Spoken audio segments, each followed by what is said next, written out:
My name is Kevin Wood. I'm the managing director of Flexent. We're a subsidiary of Chesapeake Bank, and Robbie Faucett is our director of sales. He has been with us. Robbie and I worked together 25-ish years, maybe. So, been around a long time. But we have found that a lot of banks basically look at fintech. So they're like, I need to be able to process loans faster. I need to be able to do this faster. I need to be able to do this faster. I need to be able to help my client this way. But there are things that banks just don't do, can't do, won't do. For example, a lot of community banks are strictly, commercial real estate, and when their clients come to them, they're like, "Do you need real estate?" And they're like, "No, I need a line of credit that's $2 million." And it's like, well, your annual sales are only $2 million. Why would I ever do that? I mean, it's these kind of questions that come up. So we have put together a presentation, very short, just to kind of basically introduce you to a concept of developing a good bench of alternative lending partners to make your customers and your bank more profitable. And I'll walk through a couple scenarios that we have seen recently that cause us to kind of come up with the idea. The first one is you have a customer who lands a huge contract. So I have a company, and I'm talking with one of our bank partners in New York. The company does $25 million a year in sales. It's mostly a service-based industry. The bank has the building somewhat leveraged in terms of the loan structure, and there's nothing really else to the deal. The bank's customer came and said, "Hey, state of New York is going to give me a contract for $20 million, so I'm going to go to $45 million in sales. I need a $6 million credit." Bank's like, "You don't have the assets for that. We can't help you with that. What are we going to do?" Thankfully, this bank has been working with us, and they said, "We partner with Flexent. They're a bank-owned subsidiary of Chesapeake Bank. They'll take care of the AR piece. We'll do everything else. And, oh, by the way, we want some more of your business." So they're going to hopefully expand their customer relationship with that customer, help the customer, and help their bank just get more deposits and more things like that. So that's just one scenario. Another one is, and Robbie has a great example of this, one of your long-term, strong customers wants to retire, and they don't have any kids or any family members to take it over, and they're just going to sell it to the guy who's been running the business for 10 years.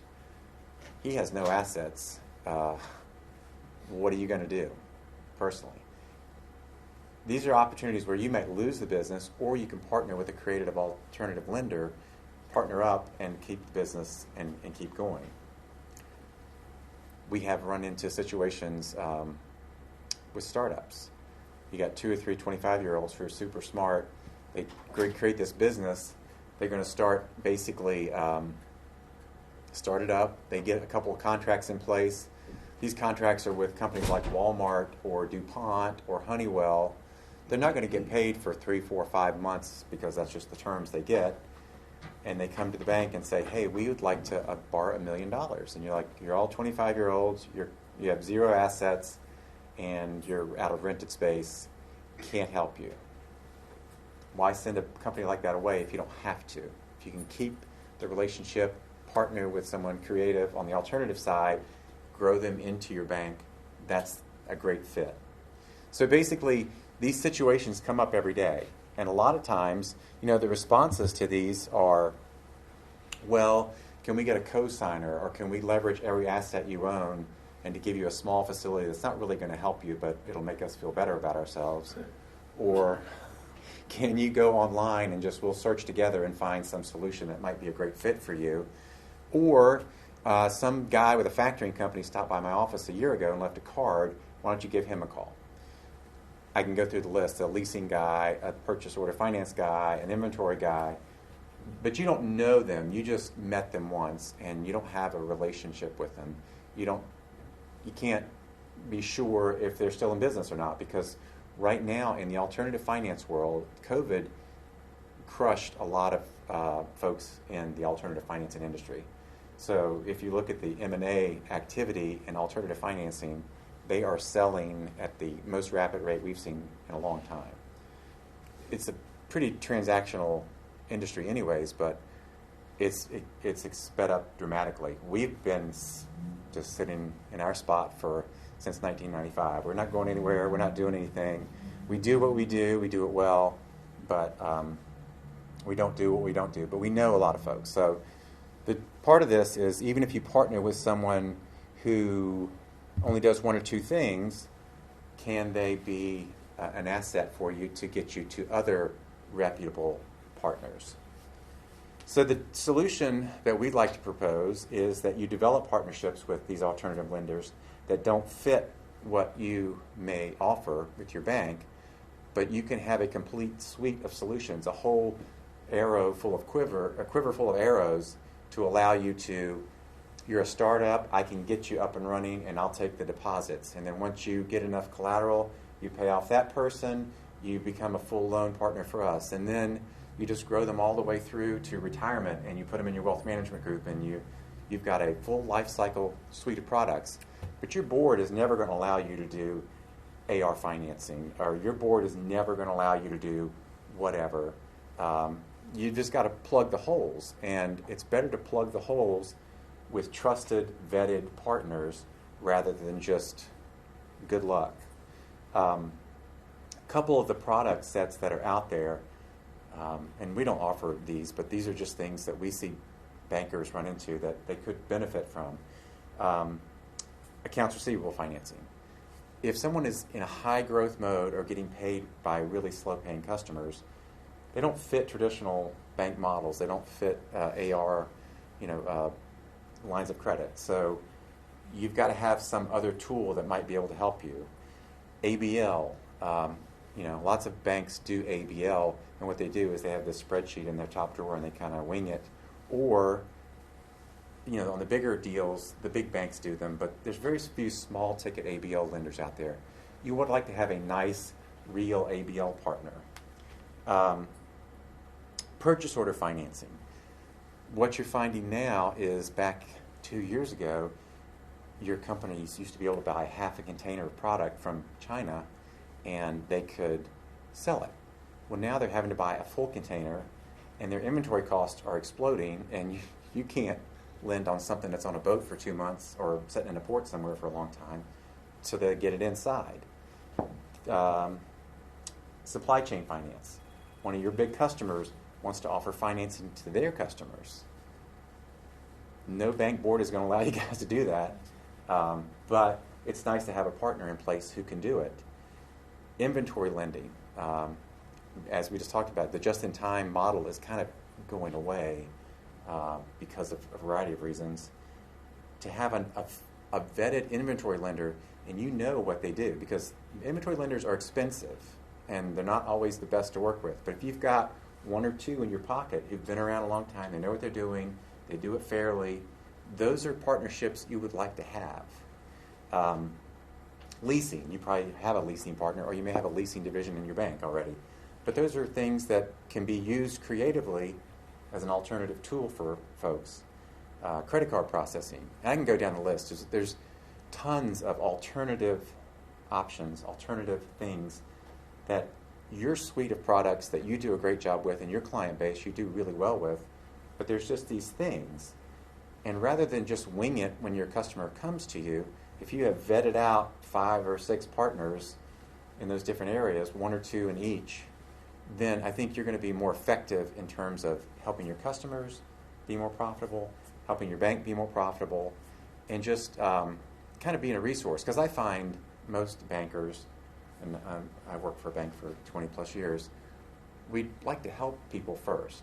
We like to help them, and then if we can get them as a customer, that's just the extra bonus for us. So this is helping your customers by having these tools in your box, and not just, I can't remember who it was I talked to 2 years ago. Call them up every 6 months, call them up once a year and say, hey, let's have lunch and just refresh me on what you're doing.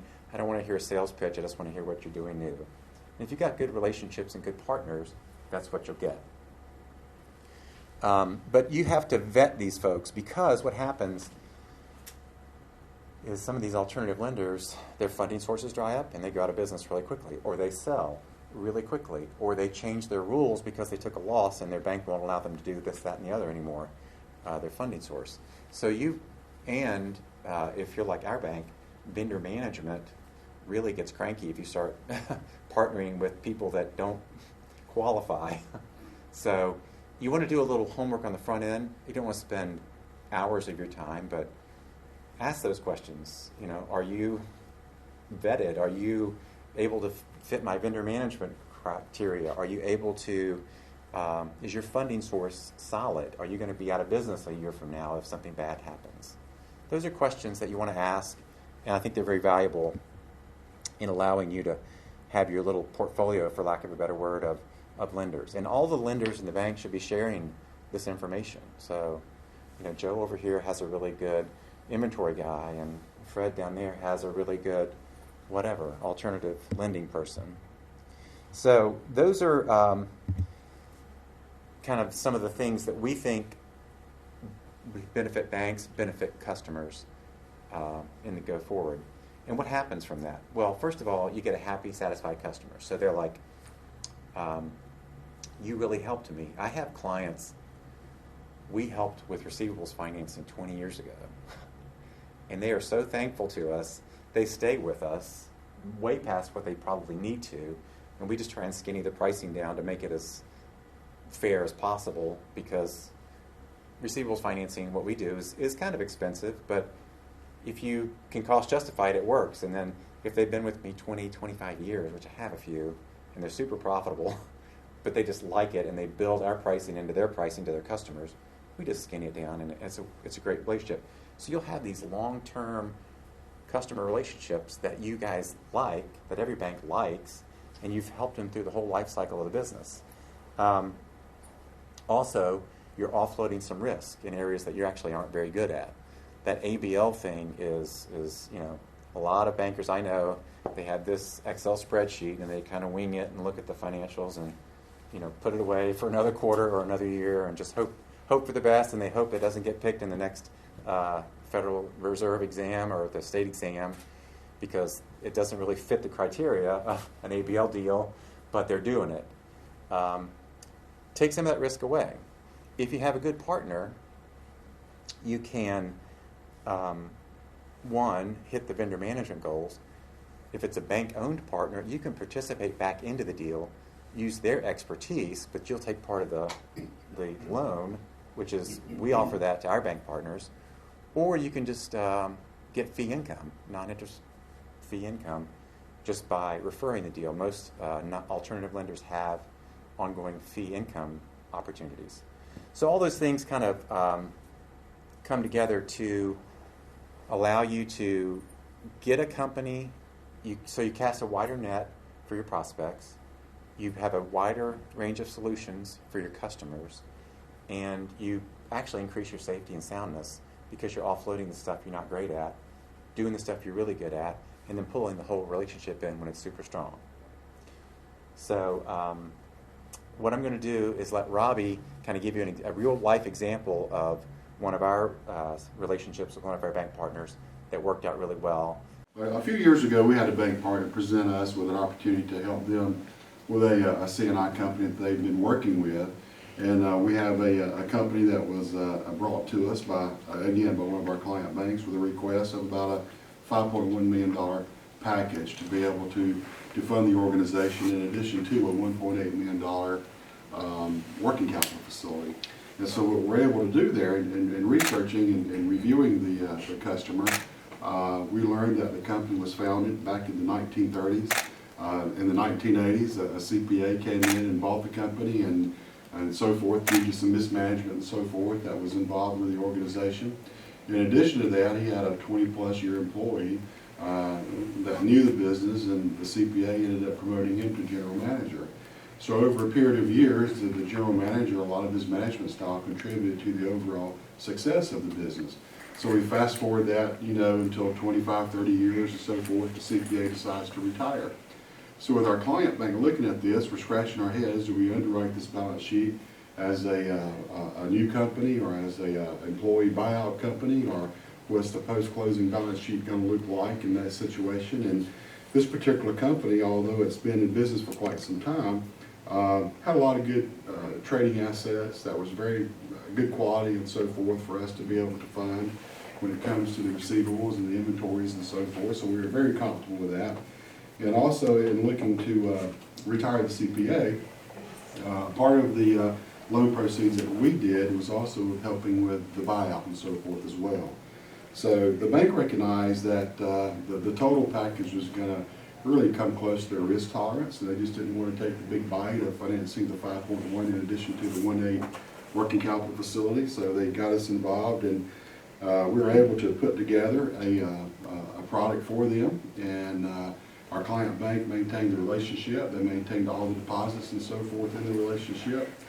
And over a period of time, when we talk about this particular company, we found that, the makeup of the loan was about a $4 million stock purchase, and that was a $600,000 occupied real estate piece in addition to a $500,000 equipment piece. So as we came in and funded the organization, it was healthy, it did wonderful, continued to grow the business, the real estate paid out, the equipment paid out, and then the lender of the company, the $4 million stock purchase, it kind of amortized down, and so recognized that. The lender says, well, I've got some availability here that I can come back and fund the working capital piece. So of the $1.8 million that we initially did, the company grew from $15 million in 2014 or so to about 24 million in 2019, and they just had some phenomenal growth. And as they continue to service their primary debt, the lender had some availability, and he ended up coming back and taking out our $3.4 million facility that we had structured. So in this example, we have a company that had some history. We had a buyout that was happening. So although it wasn't a startup, it was a company that had a disciplined manager who knew the business. We had some good assets in the business and so forth, and we're able to help the client bank get comfortable and be able to keep that relationship, because ultimately this buyer, this owner, wanted a relationship with a local presence. So they want a local bank, and the community bank that we worked with there, they just didn't have the appetite for a large facility and so forth as far as their comfort level was concerned. And so that's what we're able to do, and our client bank kept all the relationships and ended up paying us out on that deal, and so they were able to hibernate a customer with us for a period of time until they were able to mature the relationship and confidently coming in and taking over the full working capital facility. So that's what we're able to do there. And any questions? Yeah. So afterwards, if you guys have any scenarios you want to run past us, we know folks. Robbie and I have been doing this for a long time, so we know people who do things.